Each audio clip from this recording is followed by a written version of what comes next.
Let's talk about letterboxing on Android tablets, specifically the Pixel tablet and the Pixel Fold, because this is a comment that I get multiple times a day on sometimes the exact same video. People just don't read to see if the point they're about to make has already been made, so it gets made over and over. And in this video, I'm going to try to kind of bring everything together, cover some things that I've probably already talked about in other videos, but kind of bring it together in this video to be a quick link I can simply just paste into these sorts of comments and say, this is what I think about the letterboxing on the Pixel Fold and the Pixel tablet. Of course, the comment is the Pixel Fold is a bad tablet because apps are not optimized, or I guess the way people say it is, it's not optimized for apps, and therefore apps appear in a letterboxing format. And yes, this is occasionally annoying, but there are some good reasons why Google has taken this approach. And again, in this video, I'm going to break down exactly why I think that is. So the first thing we need to do is explain what is letterboxing or pillarboxing, whatever it is you actually call it. Let's open up the Wise app, and I think you can see pretty quickly what's going on here. There are black bars on either side of this app. And the reason this happens is because this application, the Wise app, the developers of this application have not correctly optimized this app for a tablet screen. What does this mean? Well, it means that they have fixed rotation turned on, which means that by default, this application should not be able to rotate. And in fact, if you open it on other tablets, it will force you to rotate your tablet into the portrait orientation. With the Pixel Fold, they have forced rotation on all apps. The other thing that the Wise app developer would have to fix is the fact that they have resizable disabled, which means that this app is not able to resize. Quite obvious. Now, Samsung, with their tablets, have gone a step further. They have actually not only forced rotation, they have forced resizing. And because of this, apps like this will resize and stretch across the full screen, as you can see here, instead of what Google is doing here with the Pixel Fold. So we could approach this from two directions. We could ask ourselves, why has Samsung decided to force stretching? Or we could approach it from the other side and ask, why has Google decided not to force stretching? I'm going to approach it from the Pixel Fold perspective for this video. So let's slide the Z Fold back out of the way for just a moment. We'll see you again here in a minute. Why would Google take this approach? Why would they have these apps be letterboxed? I think that there are two pretty obvious reasons why Google is taking this approach. And the first one is that stretching apps that were not designed to be stretched, they were not marked as resizable for a reason, often leads to a degraded experience.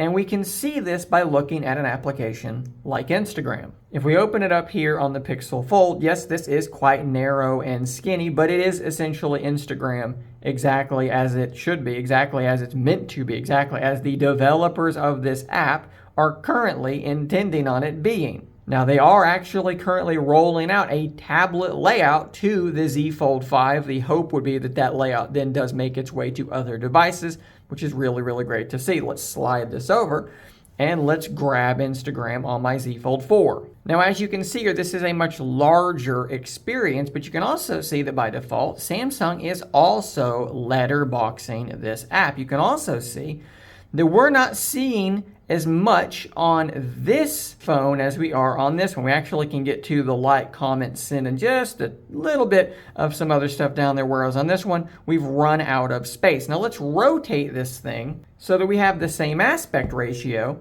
and lo and behold, it is a very, very, very similar experience, again, because it's necessary here. So all I'm saying here, very simply, some apps need to be letterboxed. Google knows this. Samsung knows this as well. Now, that being said, some apps can be stretched and still be a pretty decent experience. So what Samsung has done here is kind of given you the option to pick and choose, which is really good. There's actually a section in the settings under display called full screen apps where you can kind of dial this in to some degree, and that's great. I would love to see Google implement the same sort of thing. Let us actually pick and choose. But that kind of leads us to reason number two. And the Instagram app remains a pretty good example of this as well. This is an application that is not properly designed, properly formatted and optimized for any tablet display. Letterboxing is necessary. And yes, looking at the Z Fold 4 here, there are plenty of applications where this is true. If we look at the Wise application, this is not necessarily the best experience. You're only able to see your top 2 things. If you go into your cameras, you can only see 1 camera at a time like that, which is also a little bit annoying. This one will be slightly controversial, but I don't think Twitter is all that great either. I mean, look at anything that has multimedia on it. You can barely see the entire tweet. It's basically 1 tweet at a time if there is any multimedia at all. We need an actual tablet layout, like they have on their website maybe. In order for that not to be the case, simply stretching it is not a fix. What has to happen is Instagram has to not just, like I said, stretch their app. They actually need to change the layout. And what they're doing is effectively rolling out the desktop layout in their app for tablets, for the Z Fold 5. Instagram needed to be fixed. So how do we get more applications? Let's go back to the Wise app. How do we get the Wise app fixed? How do we get these developers to fix their app? Well, we already know that Google is doing a couple of things. They're making changes to the rules of the Play Store so that if you go into the Play Store and you search for a certain kind of app, apps that are tablet optimized will appear higher in the search result than apps that are not. That should help push developers to make tablet optimized apps. But I'm going to submit to you that there's another way that Google can push for this, and it's letterboxing. Taking an app like Wise and simply stretching it across the screen instead of letterboxing it leaves them with effectively very little to no incentive to actually fixing their app, truly optimizing it. Hopefully that leads to not just turning off fixed rotation and enabling resizability, but hopefully that also leads to a true tablet interface. It's possible that Google believes doing that legwork for them, stretching the app for them, like I said, leaves them with no incentive to do the work they need to do themselves. And of course, there are a ton of apps that already have a tablet layout, have already been optimized. Again, like I said earlier, this perception that this is some like crazy widespread problem just isn't true. I literally just had somebody tell me that TikTok was not properly optimized, but of course it absolutely is and has been for quite some time. TikTok is actually great on here. When you close the thing,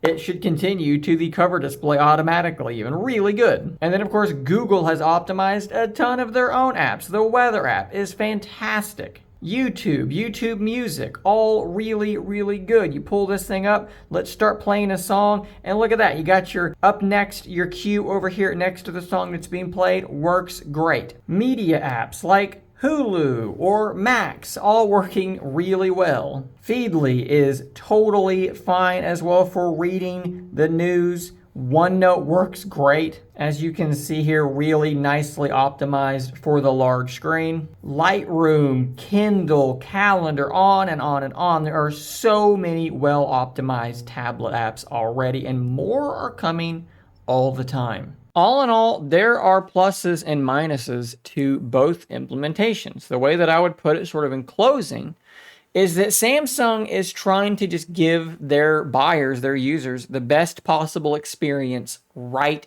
now. And you can absolutely make a great case that that is what you should be doing. And if you want to lean that way, then yeah, absolutely, 100% get that. Google seems to be trying to offer a good experience now, but also push things down the road. Keep in mind, Google makes Android, so they're trying to do the thing that's going to make Android better next year and the year after that than it is right now. They're trying to actually push the ball down the field while simultaneously offering a pretty decent experience. I don't think things are nearly as dire as some people in my comment section seem to believe it is. Could it be better? Yeah, absolutely it could be better. But are there, at least in my mind, a couple of pretty good reasons why they've gone down this road? Yeah, I think that there are. So guys, that's what I think. Let's talk about it in the comments down below. I will see you on the next one. And until next time, stay nerdy, my friends.